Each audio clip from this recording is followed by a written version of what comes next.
penggembalaan menjadi dogma di dalam kehidupan kami. Pakai hambamu yang sangat sederhana, pakai seturut dengan kerelaan kehendak Tuhan. Segala puji, hormat, kemuliaan bagi Tuhan. Di dalam nama Yesus Kristus kami berdoa. Amin.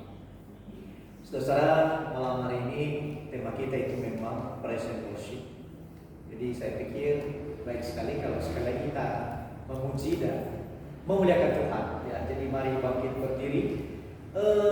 Ada baiknya saudara, coba ciptakan gerakan sendiri ketika kemudian menaikkan pujian ini, sehingga itu menolong, ya, menolong kita menggambarkan gimana ucapan syukur kita itu kepada Tuhan.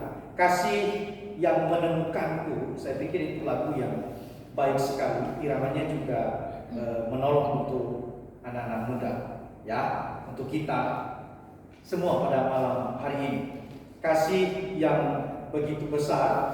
Jadi mari saudara di bagian refnya itu coba ungkapkan bagaimana bahasa tanganmu, ya, mengungkapkan bahwa ku tak akan berhenti memuji meninggikan namamu, selalu menari memuliakanmu, dibebaskan, dibangkitkan, hidup yang kau beri dan ini hanya untukmu. Jadi bagian refnya saja, mari ciptakan gerakan, jangan lihat kiri kanan ya. Coba ini menolong ya, ini hanya media saja untuk menolong ya. Dari awal kasih yang begitu besar. Mari bangkit berdiri.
yang merupakan pujian, ya, pujian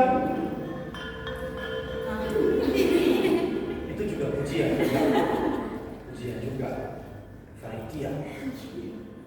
Di dalam Keluaran pasal yang ke-15, Keluaran 15 ayat yang ke-19 sampai ayat yang ke-21. Keluaran 15 ayat yang ke-19 sampai ayat yang ke-21. Nanti kita akan baca secara bersamaan pada ayat yang ke-21. Saya akan baca ayat 19 dan sama-sama nanti di ayat yang ke-21. Ketika kuda Firaun dengan keretanya dan orangnya yang berkuda telah masuk ke laut, maka Tuhan membuat air laut berbalik meliputi mereka. Tetapi orang Israel berjalan di tempat kering dari tengah-tengah laut. Lalu Miriam, nabiah itu, saudara perempuan Harun, mengambil rebana di tangannya, dan tampillah semua perempuan mengikutinya, memukul rebana serta menari-nari bersama-sama. Dan menyanyilah Miriam memimpin mereka. Menyanyilah bagi Tuhan, sebab Ia tinggi luhur. Kuda dan penunggangnya dilemparkannya ke dalam laut. Saudara yang dikasihi oleh Tuhan, suatu kali Yesus itu mengungkapkan satu kalimat yang tajam sekali kepada para pendengarnya, ya, kepada pendengarnya, dan dia berkata begini, bahwa bibir umat ini memuliakan aku, tetapi hatinya jauh daripadaku. Bibirnya memuliakan aku, tetapi hatinya jauh daripadaku. Saudara, ketika tadi baru pertama hadir, tampak sedikit sekali anak muda yang memuji Tuhan, ya. Lalu kemudian sebetulnya saya juga kejut hatinya, saudara. Bagaimana ini? Ya, tetapi saya sekali lagi mengingat apa yang menjadi pengalaman saya berkhotbah di antara dua orang jemaat dengan berapi-api, saudara. Nah, saya pikir begini, bahwa bukan soal jumlahnya, tetapi soal kualitas daripada penyembahnya itu, bahwa hatinya itu yang memuji, memuliakan Allah. Untuk apa, saudara? Ya, ratusan orang kemudian, tetapi memuji, memuliakan Allah itu hanya di bibir saja. Orang berkata itu laini bibir. Ada lagunya, memutar kata. Antara bibir dan hati itu tidak ada kesepakatan, ya, pecah dia, berpisah dia. Nah, saudara yang dikasih oleh Tuhan, jadi sekali lagi mungkin malam hari ini di bagian pertama ini, mari mencoba tadi saudara memuji, mengatakan pujian itu, saudara menyanyikan pujian itu kepada Tuhan, betul nggak dari hati? Betul nggak di dalam lubuk hati kita terdalam? Betul nggak kita itu tidak akan pernah berhenti menari, kita tidak akan pernah berhenti memuji, kita tidak akan pernah berhenti memuliakan Tuhan di seantero kehidupan kita? Benar nggak? Ketika kita mengalami masa duka, ketika kita menghadapi masa-masa yang sulit di dalam hidup ini, skripsi, judul skripsi itu belum disetujui, belum disepakati, masih enggak memuji, memuliakan Tuhan, atau berkata, mengomel, mulutmu itu berbusa untuk mengutuki dosenmu, untuk berkata-kata kotor kepada Tuhan. Ketika orang yang kau cintai justru di depan matamu itu mengkhianatimu, betul enggak seantero hidup kita itu memuji, memuliakan Tuhan? Betul enggak ketika saudaramu sendiri, orang-orang yang ada di lingkaran terdekatmu itu mengutukimu, menghinamu, mengecewakanmu, betul enggak bibir dan hati kita itu memuji, memuliakan Tuhan?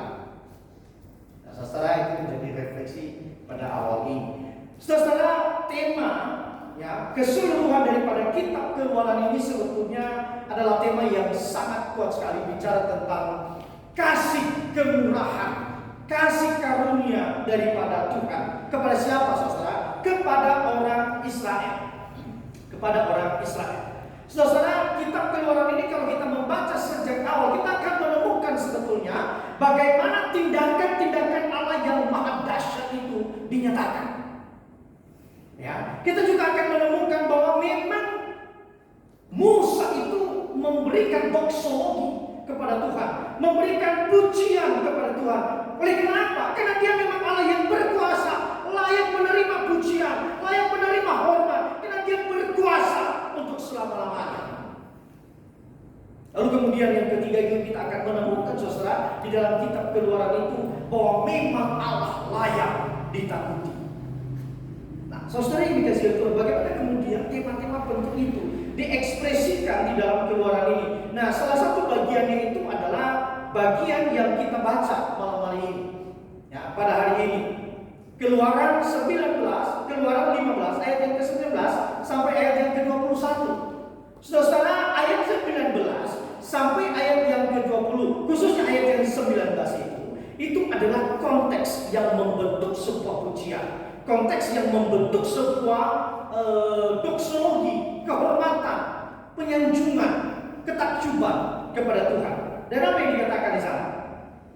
Ketika kuda Firaun dengan keretanya dan orangnya yang berkuda telah masuk ke laut, maka Tuhan membuat air laut berbalik meliputi mereka. Tetapi orang Israel berjalan di tempat kering dari tengah-tengah laut. Saudara, Israel dan peristiwa besar. Israel, saudara, di dalam kitab Keluaran ini kita akan menemukan bagaimana mereka itu dikatakan sebagai harta kesayangan daripada Allah. Dikatakan sebagai harta. Saudara, kalau saudara punya harta, nah itu yang Yesus katakan, di mana hartamu berada, disitulah hatimu juga berada. Nah, ketika kemudian dikatakan bahwa Israel itu adalah harta daripada Allah, maka hati Allah itu tertuju kepada orang Israel. Orang Israel itu diperlakukan secara istimewa, berbeda daripada yang lain. Dari segala bangsa yang ada pada waktu itu, Israel mendapatkan keistimewaan tersendiri. Dan itu bukan karena apa yang mereka lakukan, bukan karena apa yang mereka kerjakan, bukan karena jasa-jasa mereka, ketaatan mereka kepada Allah. Tidak, tetapi semata adalah kasih karunia daripada Tuhan, diperlakukan secara istimewa. Saudara, peristiwa ini menarik. Oleh karena apa? Konteks itu sendirilah yang digunakan oleh Miriam untuk memuji dan memuliakan Tuhan. Bukankah kalau kita membaca, saudara, ada berbagai peristiwa. Misalnya 10 tulah yang terjadi di Mesir itu, saudara, dan itu dikecualikan kepada orang Israel. Bukankah itu baik sekali untuk kemudian digunakan oleh Miriam untuk mengungkapkan, menyanyilah bagi Tuhan. Tetapi kenapa kemudian peristiwa orang tentara daripada Mesir itu digulung-gulung oleh laut yang telah terbelah pada waktu itu? Kenapa itu yang kemudian digunakan oleh Miriam? Saudara bisa menemukan hal itu di dalam pasal yang ke-14. Ya, saya berpikir begini, saudara, bahwa peristiwa itu memang peristiwa yang monumental, peristiwa yang sangat dahsyat sekali. Ya, meskipun begitu banyak orang kemudian berargumen bahwa itu tidak mungkin terjadi, mana ada seorang Musa memiliki kuasa kemampuan untuk kemudian membelah laut. Bagaimana mungkin itu terjadi? Jangan-jangan pada musim itu memang ada musim kemarau, lalu kemudian pada musim kemarau itu ada angin yang hebat sekali sehingga membantu perjalanan itu, membantu laut itu, ya. Angin itu berhembus lalu kemudian membelah laut itu. Lagian laut itu kan tidak begitu dalam, sehingga kemudian ya mungkin selutut. Bisa saja sebetulnya selutut.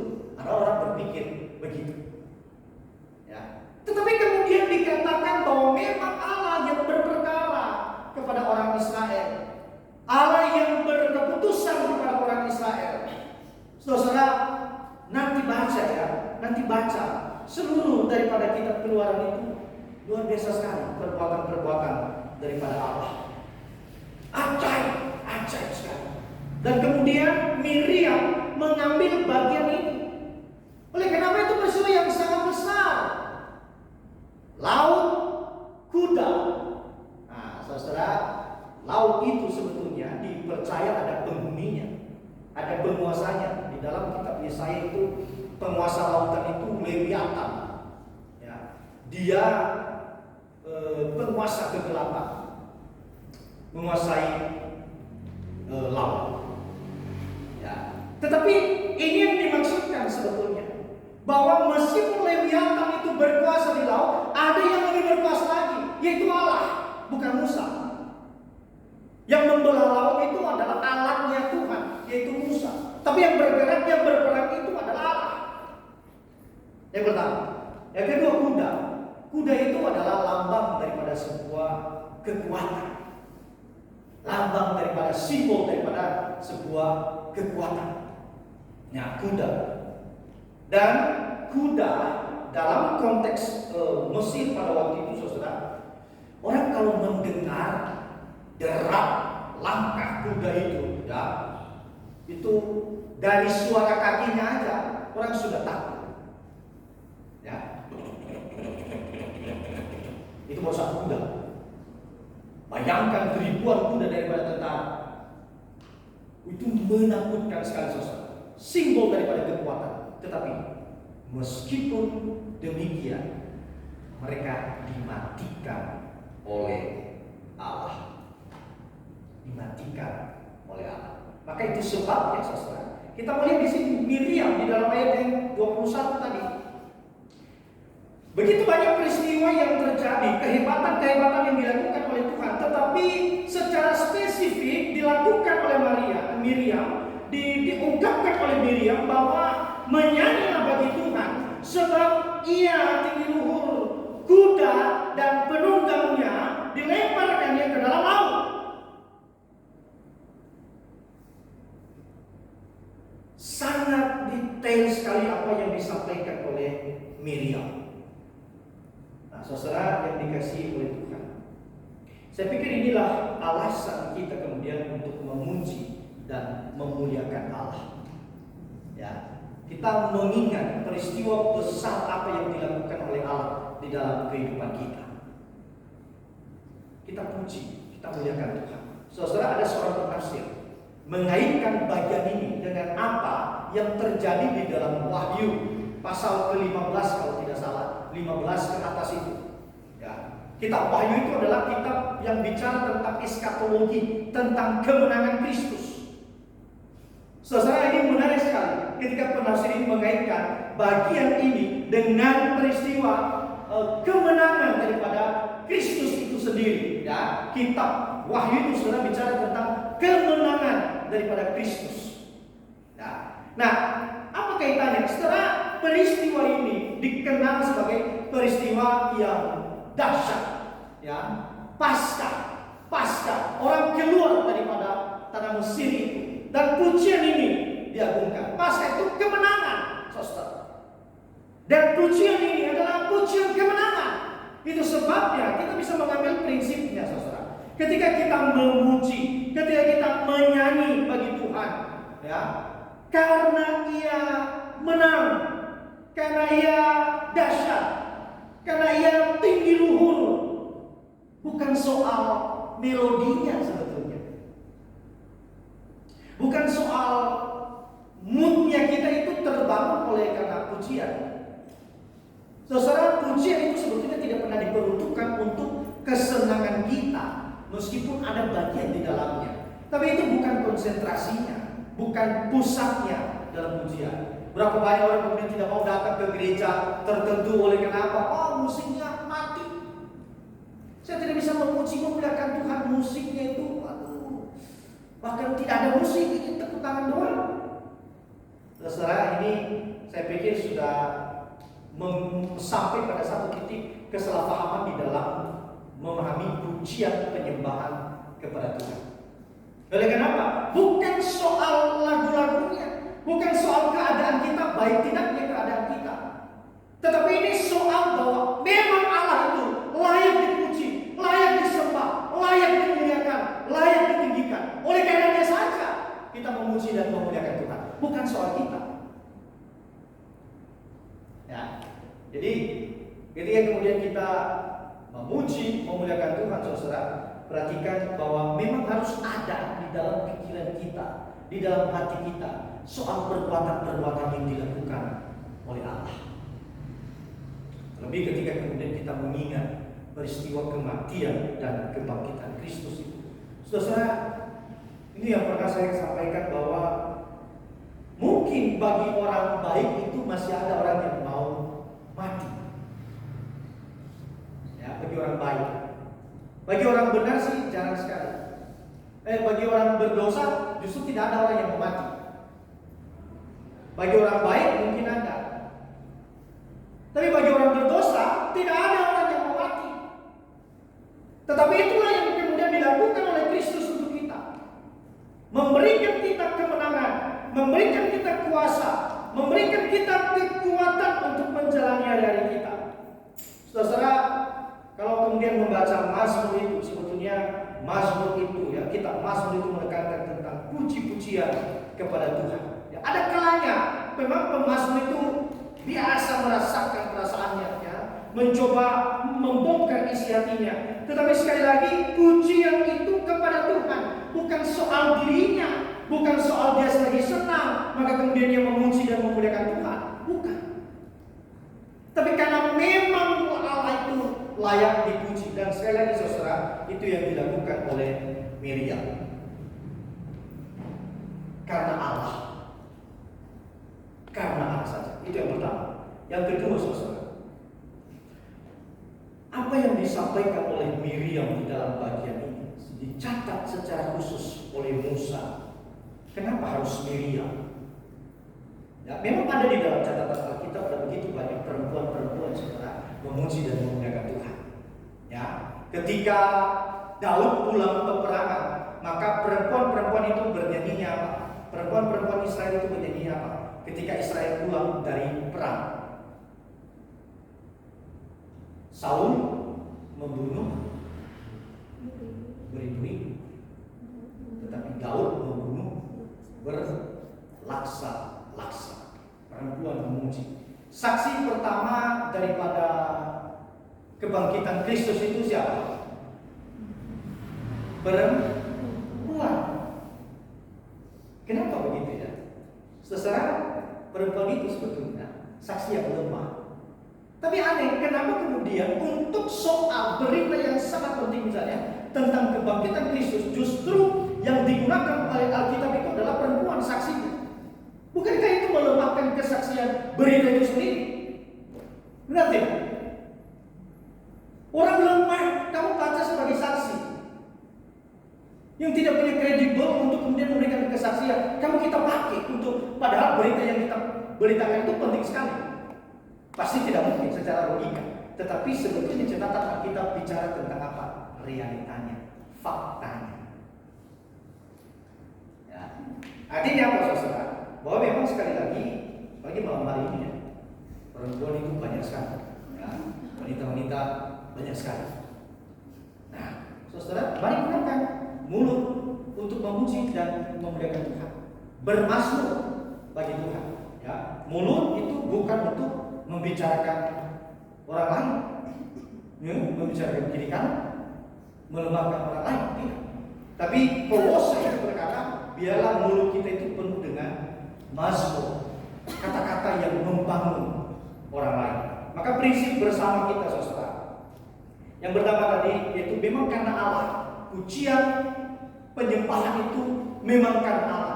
Yang kedua, bahwa memang kita harus menggunakan seluruh keberadaan kita itu untuk memuji, memuliakan Tuhan.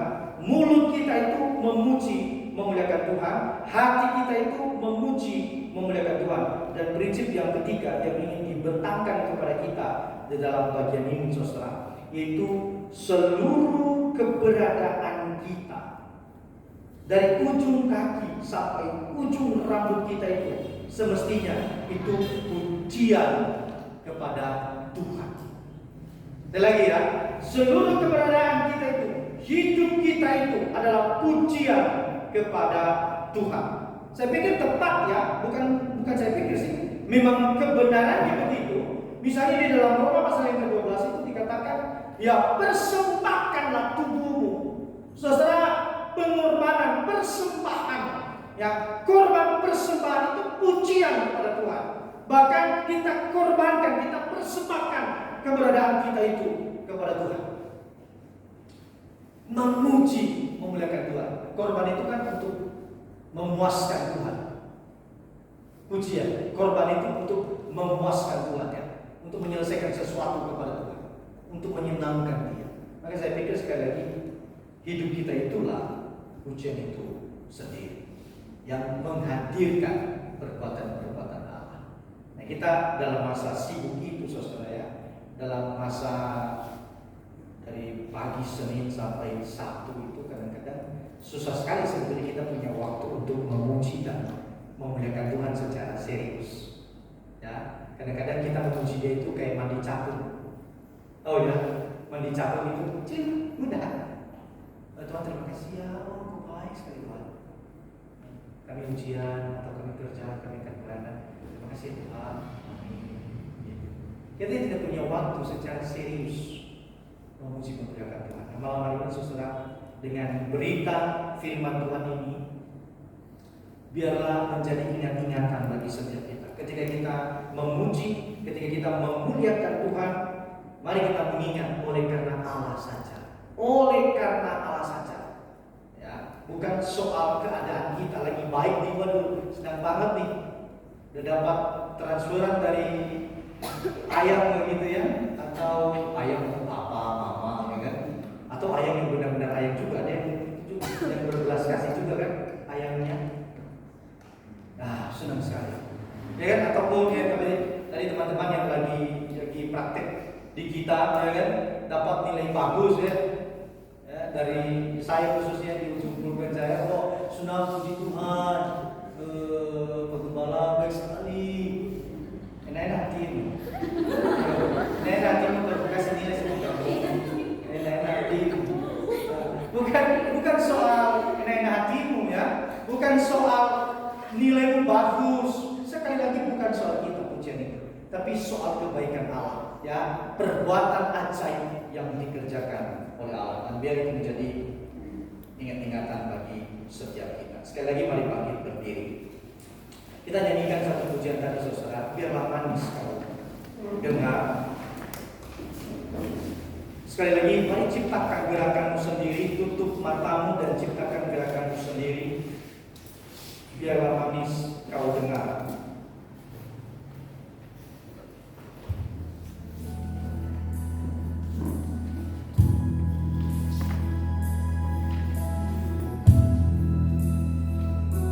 Tutup mata dan bernyanyilah.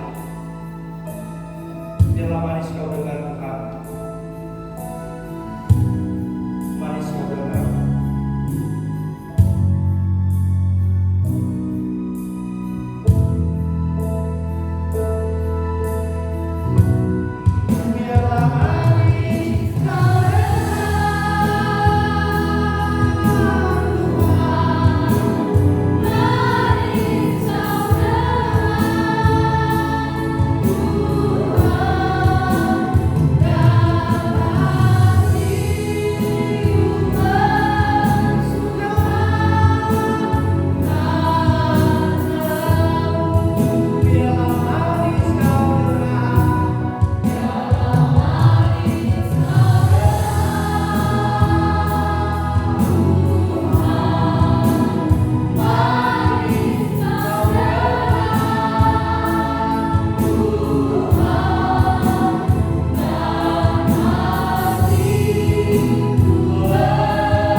dalam puji-pujian kami, di kesendirian kami, di komunal kami masing-masing, kami memuji, memuliakan Tuhan. Oleh karena Engkau sendiri memang layak dipuji, memang layak ditinggikan. Karena perbuatan-Mu yang ajaib, perbuatan-Mu yang maha dahsyat dalam kehidupan kami. Ajar kami Tuhan untuk senantiasa menggunakan seluruh seantero kehidupan kami ini untuk memuji, memuliakan. Terima kasih. Segala puji, hormat, kemuliaan bagi Tuhan. Demi nama Yesus Kristus kami berdoa dan mengucap syukur. Amin. Saudara silakan duduk kembali.